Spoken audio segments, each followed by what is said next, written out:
Yeah. Thank you. Yeah. So I guess we'll get started, and hoping to get this, the media recording too. And then for those of you watching after the fact, you could reach out and ask some questions. So this particular teaching talk I think is particularly interesting to me because we've talked for years about ways of really leveraging our own experiences. Faculty, I'm letting Amber in here, ways of thinking of reaching out to students. And a lot of this conversation, I think, was happening before COVID. We'll have a workshop at the end of spring, kind of imagining what teaching will be like post COVID. For some of us, it might still be online, but even though that's the case, you might discover that your students are needing some things that they didn't need in the past. And let me just put for Amber here, because I don't know when I shared this. I think if you add late or if you come in after, so I'm putting this in the chat, the handout for today, just the PDF chart.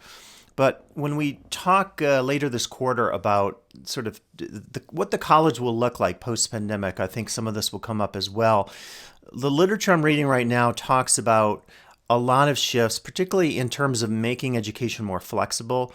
And Amber, who works in work experience, it deals with this all the time. I know Frank Girdman does in Advance. Any of the folks doing community education and Connect already have this on the radar. So I think for some of the like traditional faculty teaching GE classes, maybe we'll have conversations about how to adapt for this like post-pandemic world of learning.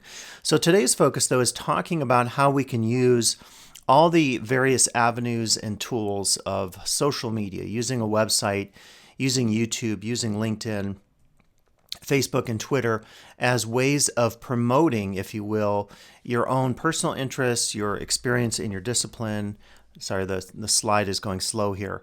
Your own abilities to connect with students, and we'll discuss these all in the context of these 4 areas or 5 areas, and that's what's listed on the chart. And actually, I stole this last one from Amber, so thanks from our last conversation, talking about creating videos and doing more outreach as a way of promoting equity and diversity. And so I think this is another angle that we should certainly explore.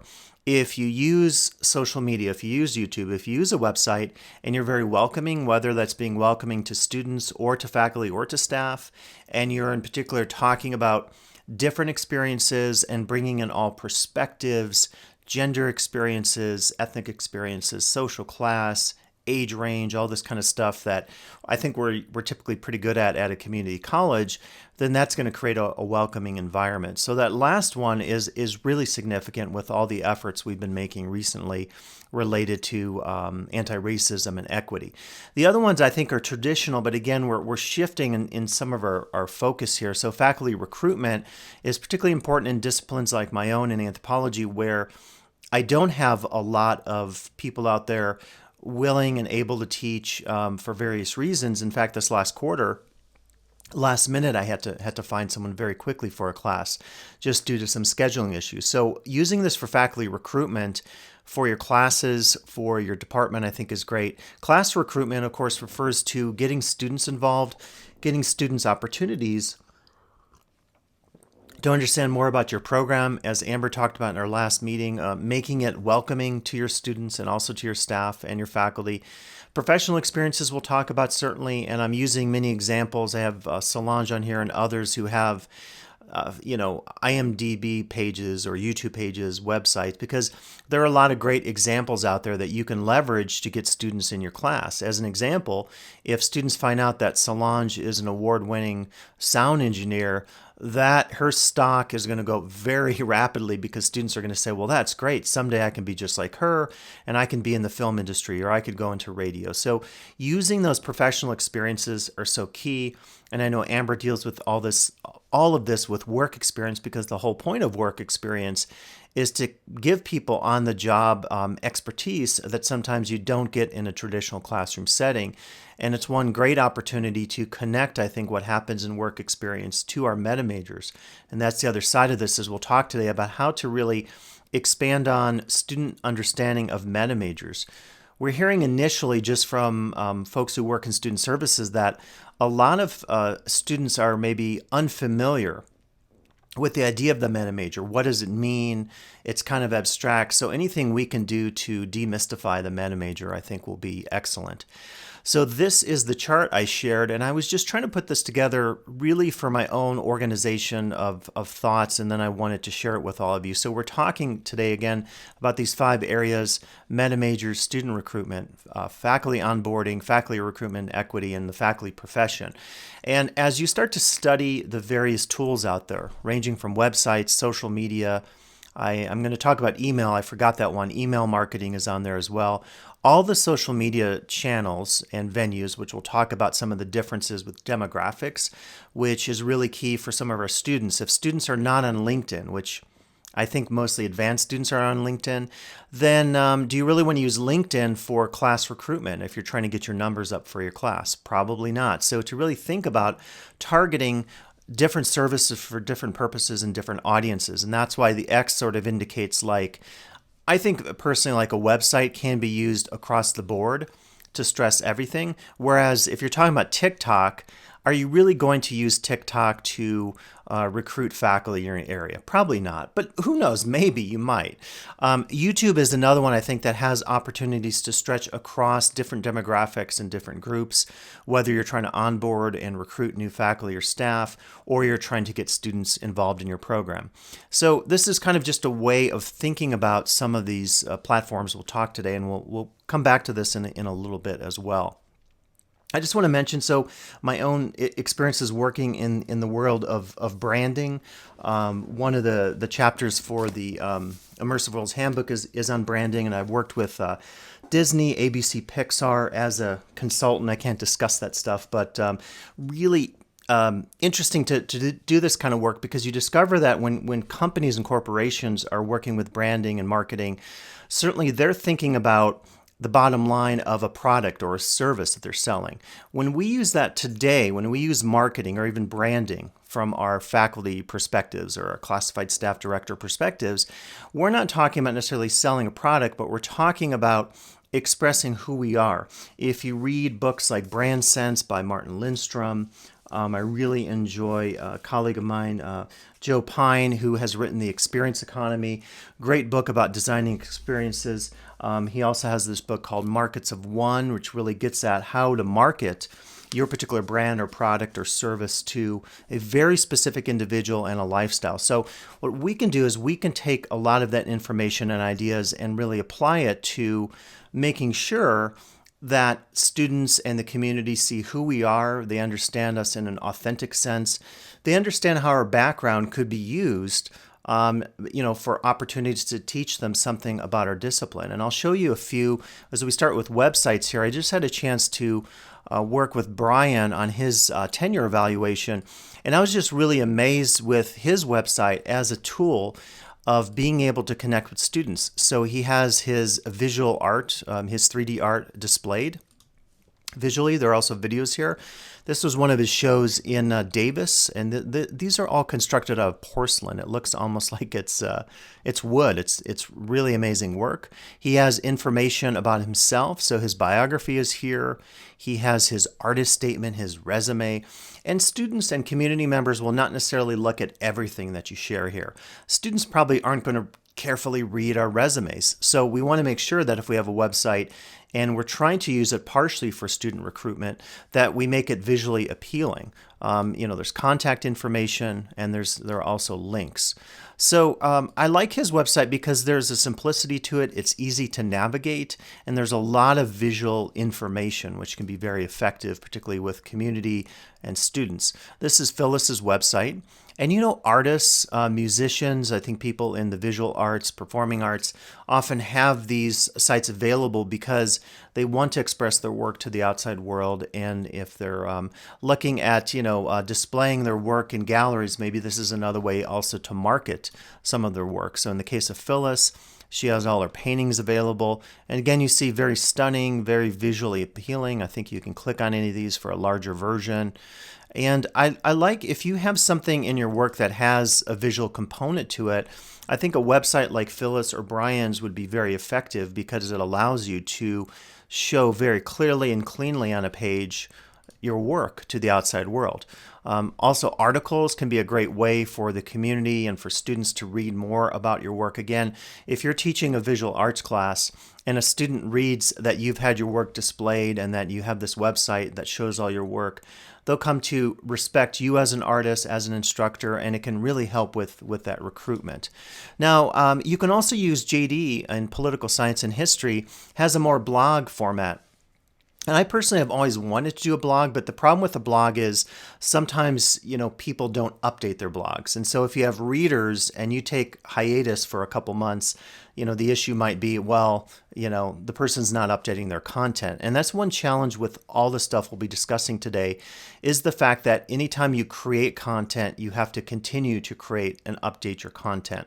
So this has information, his teaching philosophy for his classes, and you see it has some good photos from the classroom, and then it has the information here. This is also visually, I think, very stunning. Having these quotations are very nice. The different sections, which I'll show you later with website design, with templates either through Google Sites or GoDaddy, which I use, very easy to use. This looks hard to do, but it really isn't. The old days when you had to do HTML write-up and I used to use a program called Rapid Weaver to build my websites. It was super, super tedious. This is also an opportunity for faculty members or staff, again, anyone using this to talk about their personal philosophies, their animal rights activism, environmentalism, and so forth. So I like this website because it does have more of that blog format. It has more text, but then he also has his own photographs that he shares. And even though JD doesn't teach photography, this is another opportunity to share your your hobbies with your students. One of the greatest things I think about teaching is that sometimes you can express to students something you do. If you're a great snowboarder, and even though you're not teaching snowboarder, you can talk about that. If you take great photography like JD does, you could share that with your students as well. It's another way to really humanize the classroom and to show students that you're approachable and so forth. I'll just show you a few more here because I think they're worth looking at today. And any of you interested, reach out to your colleagues if you want to get more information about how they built theirs. I'll show you a little bit about how I did mine. I have to say I haven't updated this one in a while. I actually have about 5 or 6 websites I have. So this one is, I think, a little more focused, less on images and more a lot on my writing. So I feature any of the writing I've done, and in a lot of cases these are freely available. They're open source text, so you can click on these and download them. So again, if a student is interested in, as an example, I've done work on video games, and so if I have students who really love video games and they realize that I've written about video game violence in this case, they might be interested in not only looking at my work, but in seeing video games from a different perspective. If you're fans of certain areas of popular culture, and I give you a perspective as a student that maybe contrasts with your enjoyment of that form of pop culture, it's another opportunity to really share expertise with students and also maybe change their perspective or way of seeing things. I also share some of my music tracks. I haven't updated this in a while. So again, it's another way for students to kind of interact with me beyond what I'm teaching. This is Amber Tierney, our new sociology instructor. And this one also has, I think, a very clean look to it. So you could see, you could click on the CV, you could click on research interests, get a little more information here. Oh, she does work on food, politics, and identity. That's interesting. Maybe I'm interested in that.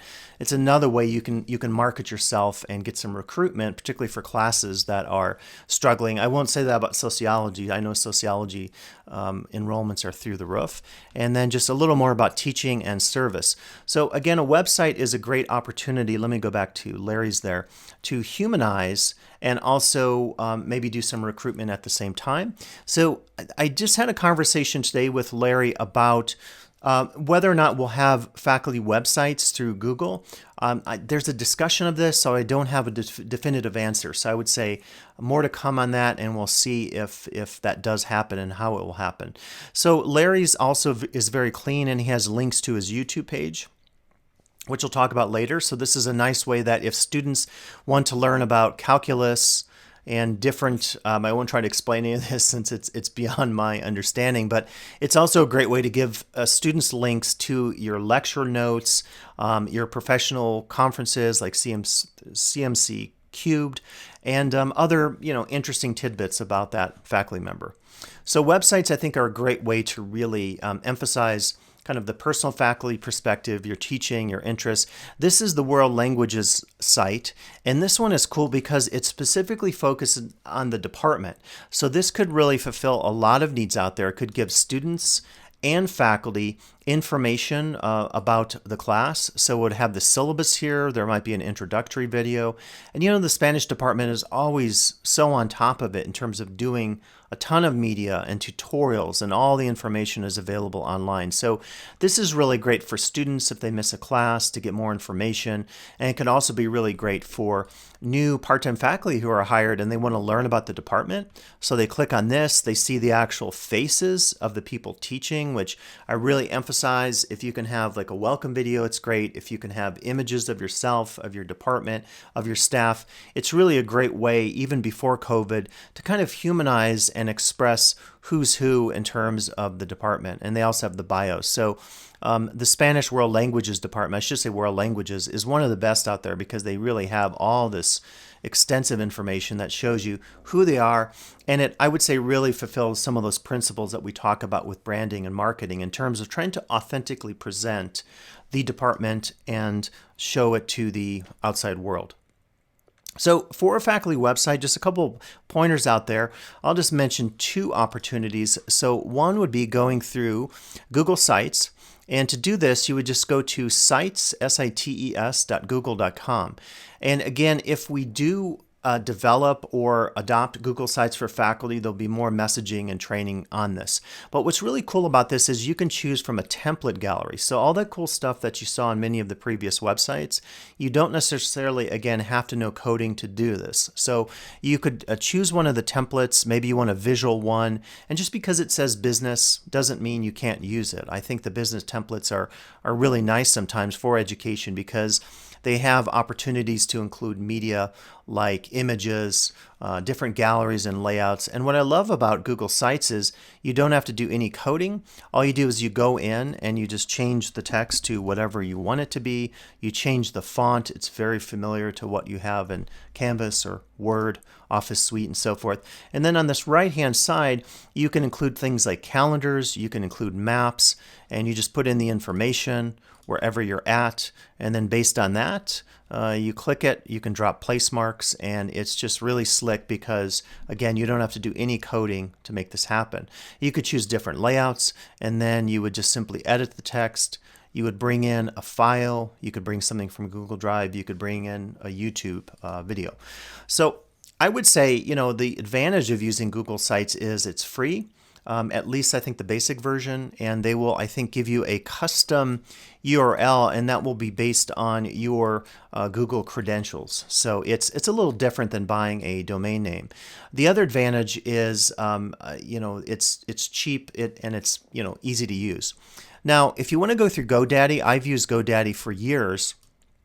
And what I like about GoDaddy is they're relatively reasonable. You can buy a domain name if it's available, and you just go to GoDaddy.com, you search for the domain name, and they're not that expensive. If you want a lot of bells and whistles, it can be hundreds of dollars, and I pay between my, 5 or 6 different websites that I manage, my wife's, it could be $200-300 or more dollars a year, but I'm getting a lot of custom features.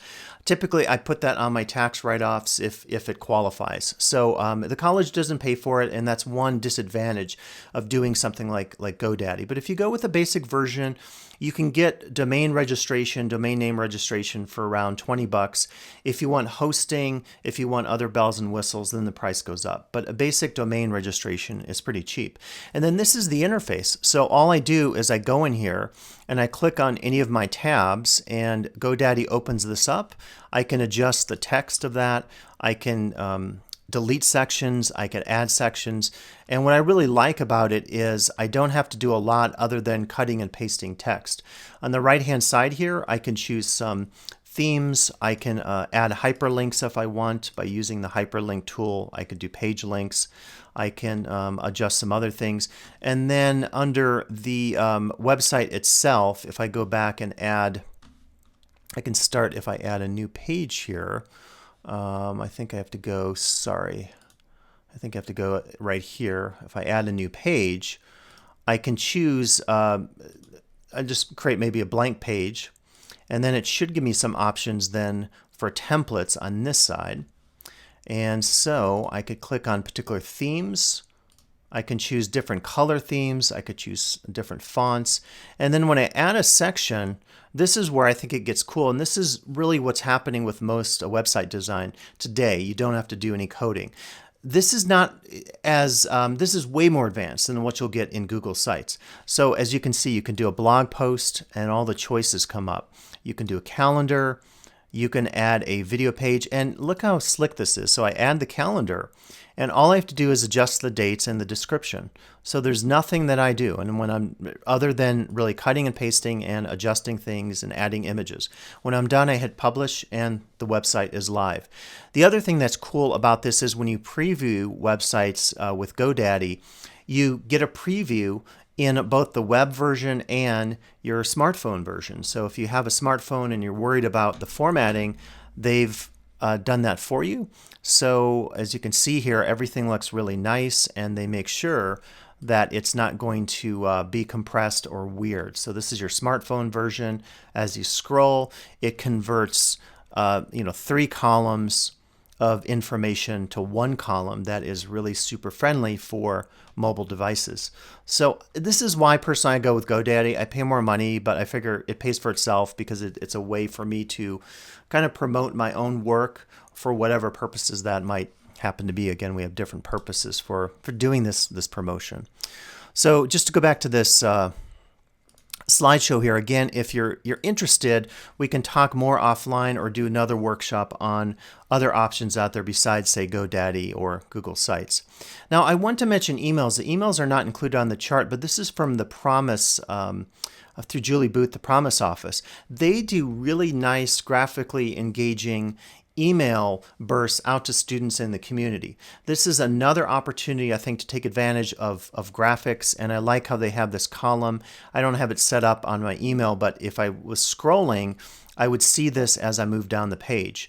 All of these are hyperlinked, and another thing I would recommend today is if you're creating any media, whether it's PDFs or emails, make sure that everything is hot linked or hyperlinked. So right here, if I want to contact Tony, Celeste, or Isabella, all I have to do is click on that in the email, and it takes me to their contact information. If you don't have that contact stuff embedded, I think students and probably community members are not going to take the time to search for the person's email, whereas this has everything hot linked. You just click on it, you join it, and everything is available. So I really like that format in terms of particularly students and community members.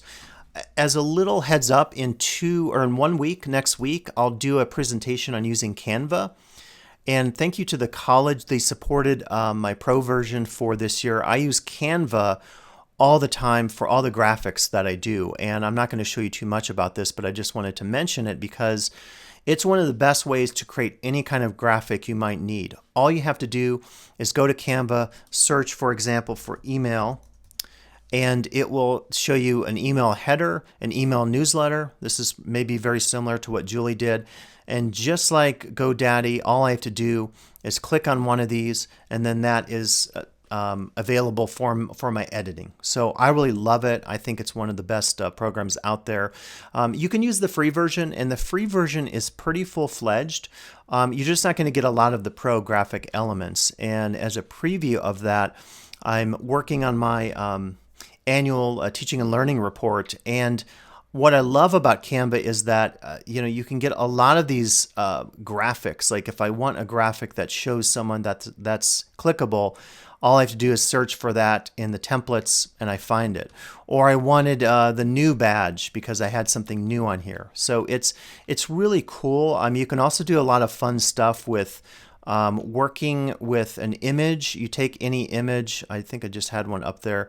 You can make a curved page out of it, or I can take an image of my own and I can apply, a laptop template to it. Or in this case, I take the image, I click on it, I click on the particular effect, and it'll add a shadow. It'll add what they call a smart mock-up, which could be a miniature cell phone.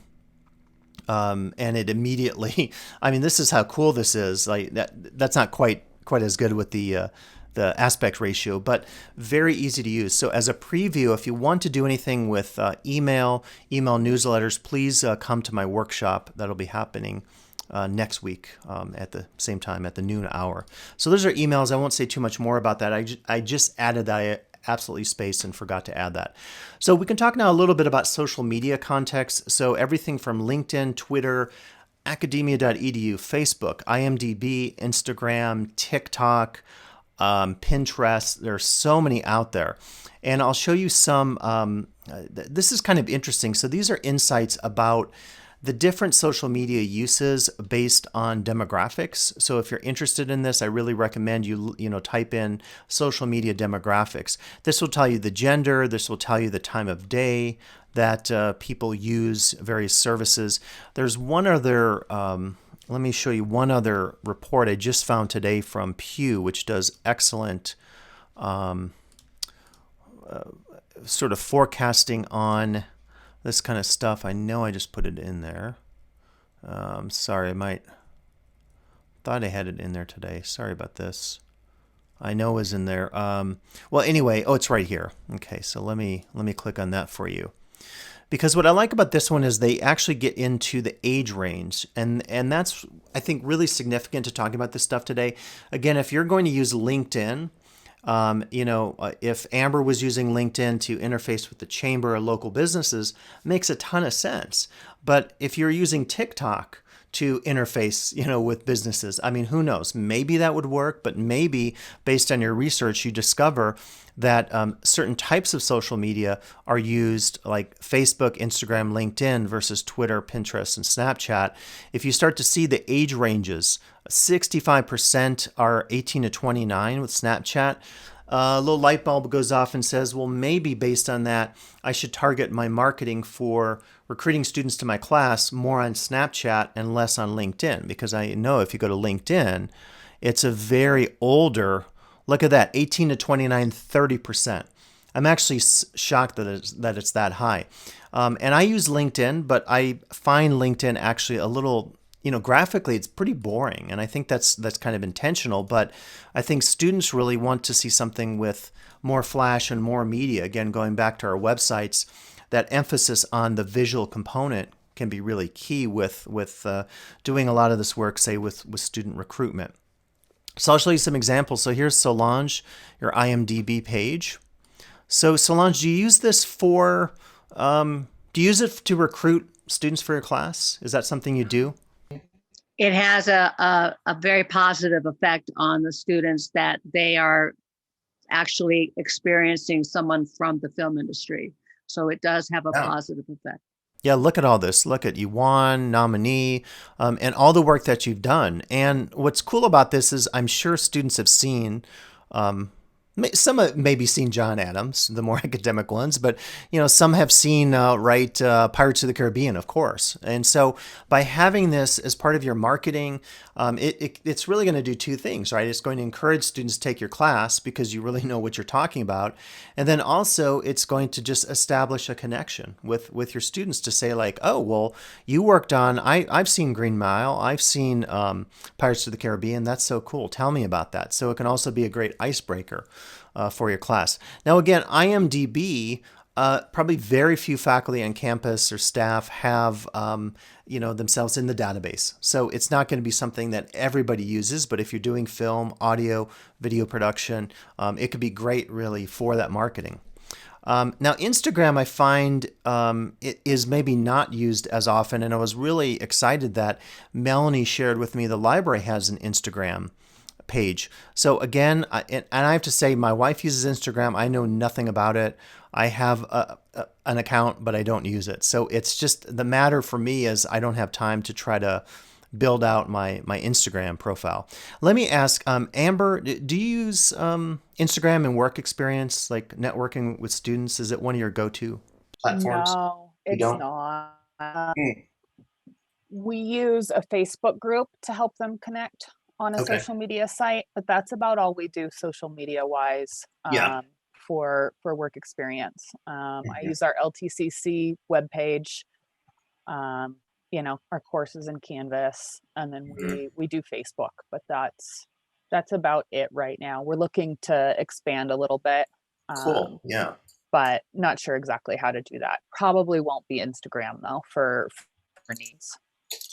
Yeah, it's really tricky again, trying to figure out what's going to work best, and then your own expertise and your own time limits. Because if you're trying to manage everything, social media wise, you'll just completely run out of time. So this is really the new design that I really like, where it's very clean, and for the courses, you click on the information, academic units, orientation. And it also has the contact information. Does this go to you or does this go to the college?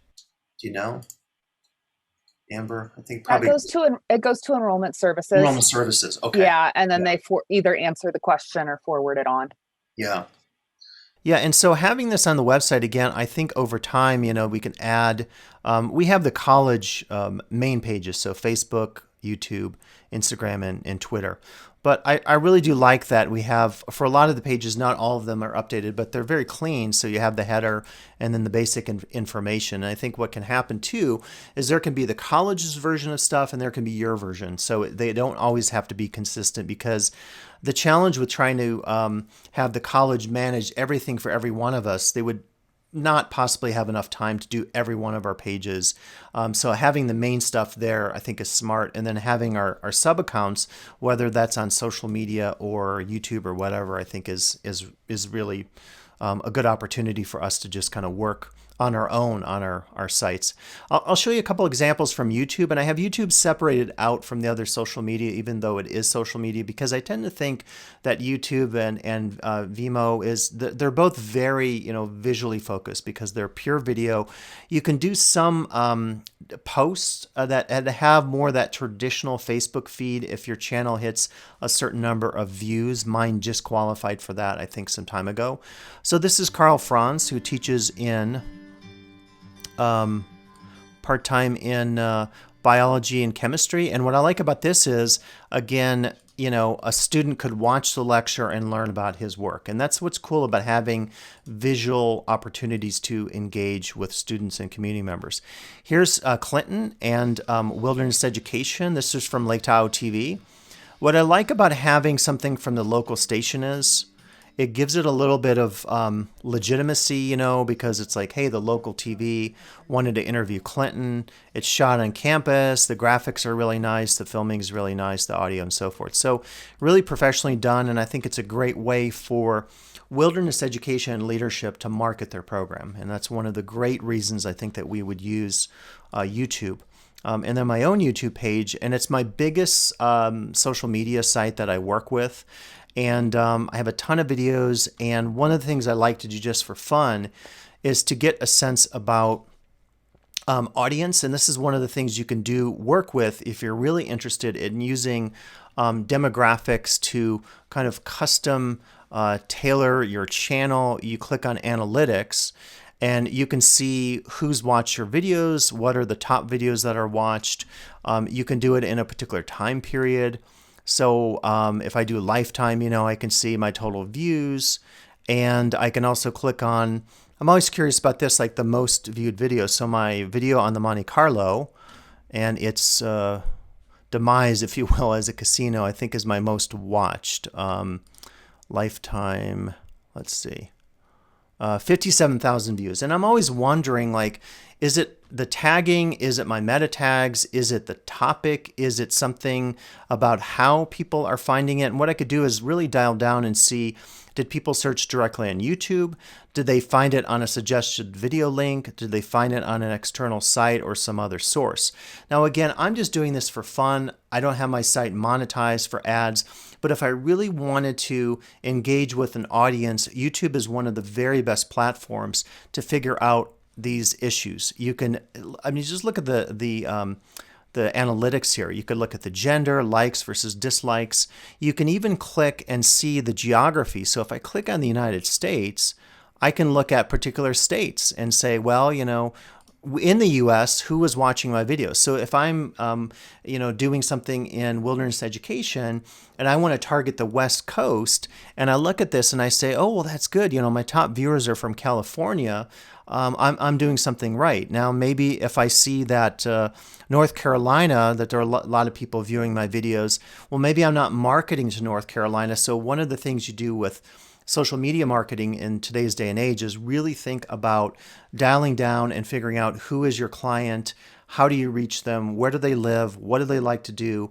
And there are firms out there that do this. Custom services are quite expensive, but they really have figured out demographics. They figured out, for example, people who read Time magazine. There's this particular project out there, very expensive, but they'll figure out if someone reads Time magazine, what are the most common cars that they drive. And the reason for that is you can start to think about lifestyle, to go back to books like Markets of One, and then really figure out who your market is, what they look like, how you reach them, and using big data and analytics is part of this. It's certainly transformed not just professional sports. If you watch the NBA and the NFL, and there's a lot of arguments about big data and analytics and its overuse, but in the marketing and branding world, it really is a god in terms of just being able to dial down and find all that information that you want. The other dynamics of YouTube we've talked about in other videos, but certainly it does take a lot of time to work with a YouTube channel and to constantly put up new content. Now, I should also mention that there are journals and other websites out there. So, for example, I found this. Melanie Chu, our library director, has this article on a journal page that talks about student learning through museum studies. So it talks about the layout of museums and it tries to apply that to library design. So this is another example of something that if you wrote it, you can share it online with students or community members, and it's another opportunity to increase your outreach with those communities. Again, I've mentioned in 1 week we'll have a workshop on Canva. I'll save it for that time. You can also work, if you do any video work, you can certainly go to sites like storyblocks.com, which I used to subscribe to. I don't subscribe now, but they have really good stock video.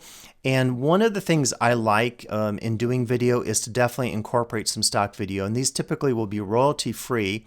And they are really nicely done. And one of the cool things then is if I'm making a video for my anthropology department, I could type in the keyword anthropology and something will come up and I can possibly use that in my video. You can do a little bit of that in Canva, particularly with the pro version. So if I type in the word anthropology, some short stock clips will come up. Not really much, and then I could download those and use them royalty free. But I'm a really big proponent for using stock video in your promotional department videos because I think it really does establish a little more visual pop to your videos. Now, when we're talking about this, we could be talking about an entire department or a program like work experience, or we could be talking about individual faculty. And those will sometimes be different. You might have a different purpose for your personal website that focuses on your work than you do for your department website, like we saw with World Languages. And I think that's perfectly fine. Now, if you're interested, I really recommend Googling things like this article, How to Think About Content Creation and Personal Branding. Again, we're not talking about selling something for monetary purposes, but we are talking about making sure that we remain solvent in terms of our enrollments as a college. And one of the ways to do that is to market our programs, particularly if our programs are struggling.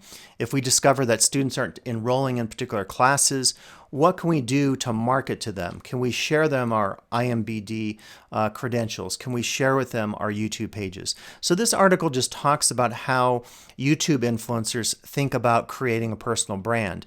And some of these are very innovative. There's a lot of these channels. I saw one where it's just a woman experimenting with different makeup and going through, putting on different kinds of makeup. And she has like millions of views. And so sometimes it's something very strange. I saw one once. It was a person eating food the wrong way, and this person had millions of views.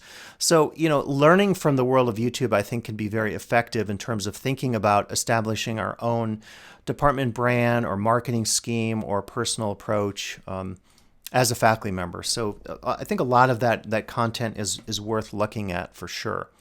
So I think the question is today to have a wider conversation, how you might think about some of these goals. And I'll maybe go back to my chart here because I didn't come back to this, but again, I really encourage us to think about what social media use, website use, YouTube or journals or media use is going to be the most appropriate for our different purposes. Again, if I'm trying to network with other faculty for the purposes of just being a faculty member in my discipline and maybe recruiting them to teach for me, I'm probably going to use more like LinkedIn, maybe Facebook and Twitter, and probably not going to use Pinterest. Pinterest has a very specific visual focus, more, relevant to graphic design and kind of those worlds and architecture than say something like Twitter or LinkedIn that I think has a much more professional focus. But really thinking about what's going to work best for our various audiences and purposes in terms of doing our marketing and branding work, I think is really key to beginning this conversation about branding and marketing. So let me just ask both of you then, what are your interests? How might you use, or how do you use, your website, social media to network with folks, to recruit people, to explain meta majors, any of that kind of stuff? I'd like to find out exactly what the definition of meta major is. Great question. Let's include that because I still struggle with it myself. I'll just take you to ltcc.edu. The short definition is a meta major is a grouping of like subjects or departments. So, for example, my program is Society, Culture, and Education. What the college did a couple years back was we said, how can we make, using a Guide to Pathways framework, how can we make our education more meaningful to our students by really taking out the guesswork of what majors are at the college? So we took all of our disciplines and we sat down over a period of, I don't know how many workshops, it seemed like 10 different workshops. We employed a graphic designer. I was actually on that team. We had many meetings just talking about what should these look like, what do the visuals mean, what do the colors mean. And then what we did was we grouped them into these, 6? 1, 2, 3, 4, I guess 5. We originally had 6. 5 main areas. So for example, a STEM one would include a number of disciplines. It would include CIS, EVS, geography, geology, mathematics. And so the idea is that because the student knows that if they want to do music, if they want to do audio production, they want to be a music performer, they would start here in arts, languages, and humanities because that would lie in the arts. Now, there are a few. When we talk about what Solange teaches in audio and video production, it actually is kind of a combination of both of these. If you want to be a video game composer, you certainly need music theory to do that, but you also need technology and marketing that maybe more typically comes from our business, hospitality, and leadership meta major. So it's not perfect in terms of defining the area of study, but the idea is that when a student comes to our college and they say, I want a degree or I want a skill to be a computer programmer, they know they wouldn't start in society, culture, and education. They would start in the STEM one, in the science, technology, and environment. And maybe if they want to go into the business world, they also take some business classes. So the idea is that it links liked disciplines together. like-minded disciplines together so that students have a better understanding of where to start. And Amber, you can add to that if you have a better, or I don't know how you use meta majors and work experience. We use it for career exploration and to get Mhm. students started. When we have students that are undeclared or undecided on what they want to do, we'll direct them towards the meta majors to kind of Mhm. help them um, narrow things down a little bit. Yep. We connect them to career searches on like Glassdoor and Salary Surfer so they see where that major might lead them Mhm. career wise and finding something that is a living wage type job. That's great. And we have a lot of other tools out there. Program Mapper is one of the ones we've just started. And the idea behind this is that you can figure out exactly what classes to take and how long it'll, hopefully 2 years, or less to take your study. So if I want my sociology degree, I would click on sociology. It has the program outcomes. It has the salary data. In our last faculty day, we said some of these numbers might be high. I think sociologists making like 125 maybe are working in the corporate world. I think just some of these, the data is occasionally high. So be warned about that. But this shows you the classes to take. It has the information and it helps you map out your course of study. So again, in 6 terms, you could finish all your classes. The other one that's really good, I know, is Tahoe Career Connect. And that one is very specific to careers. And so I could explore my career. I could get real-time data, like if I wanted a job in a particular field, it'll show me all the jobs that are available. It has the median salary, and it is really slick. And this is something that Frank and the advanced team at the college have been working on. They have really good career assessments you can do as well. And I love these because what they're doing is they're taking a lot of the guesswork out of college, where it's like you really know you want to focus in business, but what area of business? So you can start to do some of these assessments, and based on that, you can figure out a field of study, and then you could visit work experience. You could sign up for real world training in Tahoe, virtually, wherever, and then hopefully expedite your journey through the college, because the whole approach of guided pathways is to make sure that we can efficiently get students through our programs and out the door with a job, with a transfer degree, going on to graduate school, whatever that happens to be. And so I really think that all the stuff we're talking about today with meta majors and department branding fits in so well with what we're doing with guided pathways, because the emphasis is really on making a better, more authentic, more seamless experience for our students when they enter the college. And I don't know about both of you, but I think that once we're back to normal, whatever that looks like, it's going to be very different, even if we're back in person. Students will have different expectations. Students, faculty, staff will be dealing with trauma, post-traumatic stress as related to COVID. It's something, frankly, I think we need to be talking about a little bit more and providing those services. And I think our expectations about what the college looked like or used to look like, I think those are going to shift over time. And I think one way to help with that shift is to use these various platforms to communicate with students, to really meet them on their smartphones, on their social media feeds, and not expect them to come to us. We can go to them, we can send out an email blitz like Promise does.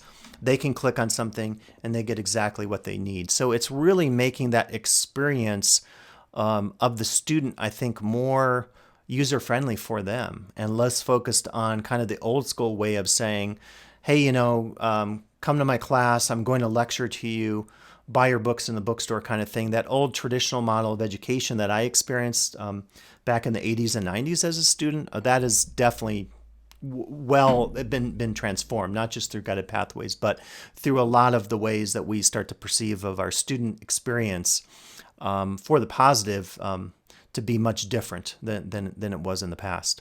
So the student recruitment piece of this, I think, will be very interesting, because we'll have probably some conversations about how to reach those students that we've lost. Nationwide, there are some losses as great as 50%. I heard some programs at College of Siskiyou's lost 50% of their students, and that's pretty shocking when your enrollments drop by that much. So it's also, I think, a way for us to balance when we go back to normal, whatever the new normal is, a way for us to reach out to some of those students that we've lost because of COVID and because of what's happened over the last year. So other thoughts or questions on, and I'm sorry, there's a couple chat things here. Oh yeah, I don't use my website because it has my phone number. So one of the cool things that I like about website templates, again, if I go to mine, is I don't think it has my what I did was when I set up my contact me template, it asked if I wanted to include my phone number, and I decided not to. So I have a contact sheet for name, email, and message. Likewise, on my teaching and learning, which is also on GoDaddy, I didn't put a phone number there. So if you scroll all the way to the bottom, somewhere here, it has the social media icons. So these will take you. These are the college, not my own. The college's Pinterest and so forth. But for the contact, I simply put my campus information.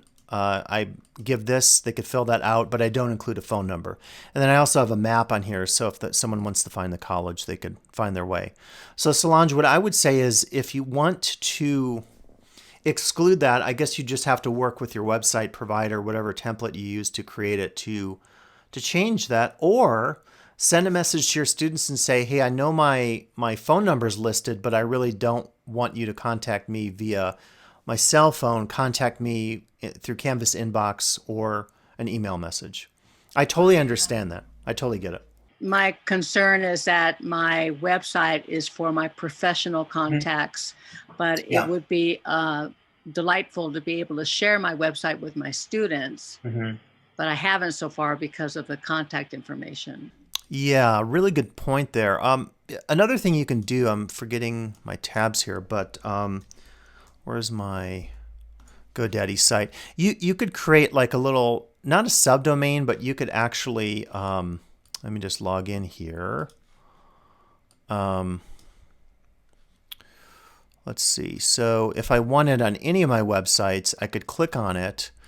And once I start editing that website, I could create a new tab. Like I created this diversity tab because we were doing more on campus with diversity. So what I could do is I could just make my own page, call it, student page or something like that.